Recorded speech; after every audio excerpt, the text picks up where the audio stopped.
Hi, welcome to Growth Marketing Chat. Today I am here with Scott Todaro. Scott is a marketing leader, he's also a sales leader. He's been leading marketing and sales for multiple SaaS companies. Today he's the CMO at Planner. He also is a published author of The Next CMO. Scott, thank you so much for being with me today. Thank you, Caroline. It was great. Thanks for having me. Yeah, so I'm really excited about our chat today because we're going to talk about the role of marketing, especially in the growth stage, and how marketing can be part of strategic business discussions and how should marketers really think about business strategy. Yeah, it's interesting. Business strategy should dovetail pretty closely to marketing strategy. And I think, over time, marketers have focused really on promotion as opposed to focusing on a lot of the other areas that are typically associated with marketing. And, I think we all grew up and we heard the four P's of marketing, and we had our price, our promotion, our place, and all that other wonderful stuff, product. Uh, and if you really look at it today, marketers are only doing one of the four P's. And that's kind of a problem because if you really think about marketing, marketing is one of the most strategic pieces of the business. You're actually looking at the target audience, understanding what their needs are, bringing that back to help shape the product. You're understanding, what is the market dynamics out there? What are your competitors doing? What are industry luminaries saying? You're understanding, partnerships and other distribution channels that potentially could dovetail in there. And that's all part of your overarching strategy. So if you're just looking at how do I generate more leads on, this week or this quarter or this month, then you're kind of missing that top line strategic understanding of the business. And so, I think what happens today, and when you start to think about business strategy, you start thinking about, well, what's the most important thing in business? The most important thing is that you sell a product. That's why it's called business, right? And if you can't sell a product, you're going to go out of business. So there'll be no Right. business, right? And then on the flip side, you need something to sell, whether it's a product or a service. So if you have those two basic premises, that I make a product and I can sell a product, then I'm in good shape. Well, the problem is that marketing has a role in both of these key elements, right? And that marketing is not fulfilling today. So, in order to be able to sell it, you need to understand who's going to buy it. You need to understand why they're going to buy it. So, what's the need that they have? You got to understand how to position your product so they can buy it. You got to understand what the benefits are so so they can see why they should be using it. And you got to make it sound different than everything else out there on the planet so that you can cut through the clutter because there's lots of noise. Then you got to figure out next, okay, well, now that I got this audience, what are they willing to pay? How do I package that up so that it makes it easy for them to consume the product or the service or other things along those lines? Then I got to look at, okay, well, how I'm going to distribute this? Like what's the best way to do it? Should I sell this direct? Should I sell it indirect? Should I have a mixed model on how I'm doing it? And then you're starting to look at, okay, well, now how do I promote it? Right. And so where are the people? How do I build campaigns? And then I look at my channels. And the problem is that everything that I just talked about, the channels are the last piece, right? It's the last decision piece because that's your execution. That's your way, your vehicle for talking to the audience with the message, with the product, with the pricing, and how you're going to distribute it. All those things are done first before you get to that final piece. And in fact, if you're not looking at those top line, what we call now business strategy, what used to be marketing strategy, if we're not looking at those pieces of it, then it makes it really hard to promote properly, right? Because if I don't understand where my price point is, and I don't understand my audience, right, and I don't understand how to package this properly, then how am I going to communicate that properly, right? And so this is where I think marketers have lost their way over time, where they've been, they come into a company, a head of marketing, and the first thing is that everybody says, well, I need leads. And the next thing they're like, I gotta create leads, and they're running around and they're trying to send out this campaign and that campaign, and they're starting with their channels because that's the fastest way. Like, oh, let's set up some ads in LinkedIn and see if we can. What are you doing? Right? Stop. If I can give any advice to CMOs, when I've been most successful, people come in and say, I need a whole bunch of leads. And I said, I'm not going to give you one, not one lead, until we fully understand what this business model is and how marketing is going to help drive that business model. That's where you start. And then once you've identified all those other things, the lead generation piece gets really easy. It gets really, really easy because you know who and what you're going to do, who you're targeting, what you're going to say to them, and you know what price point and other things along those lines, and everything falls into place for you. But if you don't do that upfront strategic work, you're going to find yourself really kind of thrashing, trying to find a market, testing way too many things instead of having a clear vision of what's Right. going to deliver.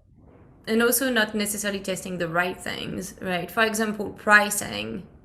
You might want to test your pricing, right? And see, well, maybe I can raise my prices, sell as much product, and hit like my results, right? We actually did this like a couple of months ago. We're selling the same amount of product, we're making more money with like one of our clients because the value was there. But if you cannot test this, then yeah, you're like you said, right? You're looking at the bottom of the bottle, the bottom of the problem, and just the channels, and you can't really impact the business in the long run. That's exactly it. In fact, I worked for a company that was literally selling a product that cost hundreds of dollars a month. And then overnight, they raised the price to $100,000.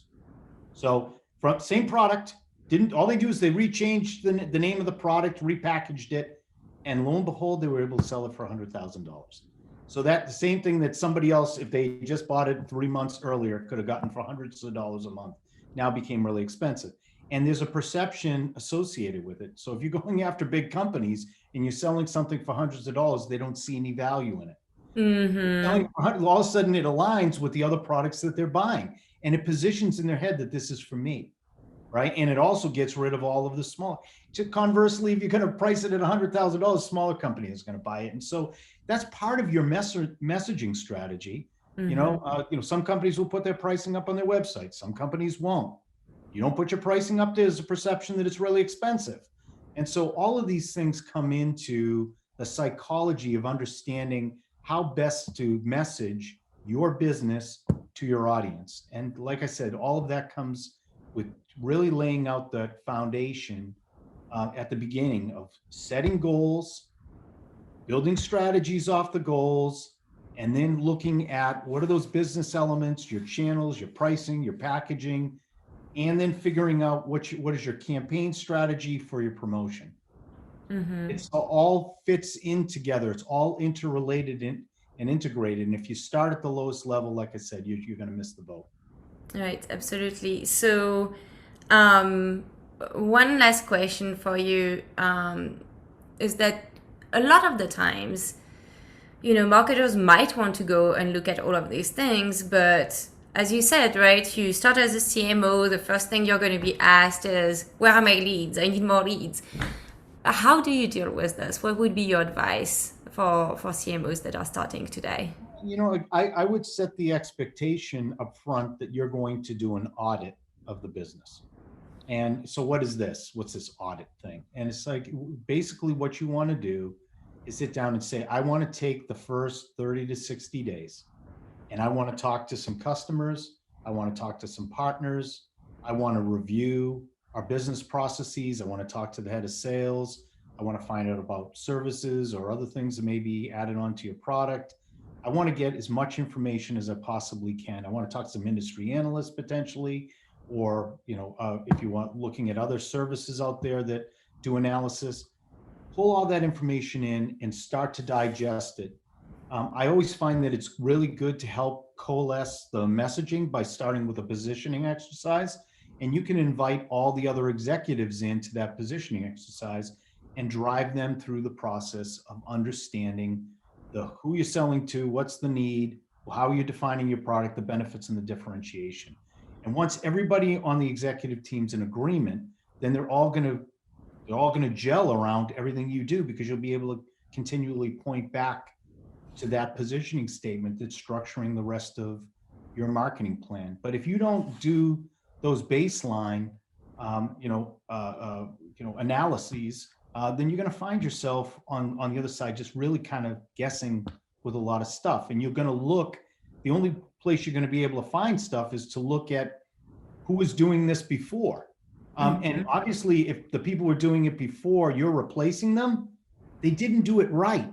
So because otherwise they'd still be there, right? And because they didn't, now you're going to follow the data that they've provided for you. I think that's a recipe for failure. And I think if you have a CEO that understands the business, then they're going to want to give you that flexibility so that you can pull in the information you need to make better decisions. But if you just start jumping in because of the pressure, you've got to have the intestinal fortitude to push back.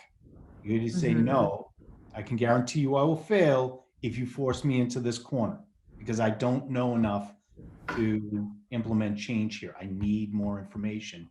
And unless that's readily available, which most companies it is not, you're going to have to do that audit to pull that information in, look at it all, digest it, and then figure out how you're going to make decisions off of it. They're going to be different than the mistakes that have been made in the past. Right.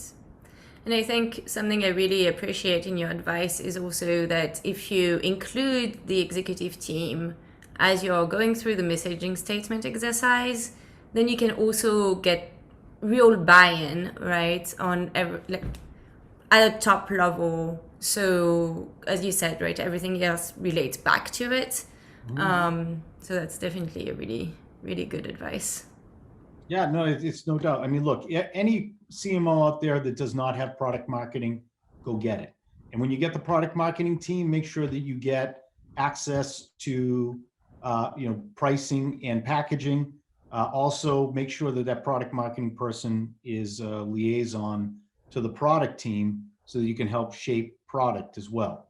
And it's really that simple. Just start inserting yourself into these processes until people sit there and say, well, all right, well, just give it to you. You seem so interested in it, just have it. And then before you know it, your sphere of influence will start to grow. You'll start being seen as a strategic asset, and for moving from the executive table at the back of it to the front of it, and people coming to you to ask for advice. Also, get to know the customers. It's always a big mistake when marketing people sit in their ivory tower and don't actually speak to customers. I think it's important you get out on sales calls, that you interview customers and prospects to get that feel of what they want and start to aggregate that data, meeting with several of them to try to find out what that commonality is the reason why people are buying and getting benefit from the products. Absolutely. All right, Scott, thank you so much. Thank you for joining us. Caroline, always a pleasure. Great talking to you.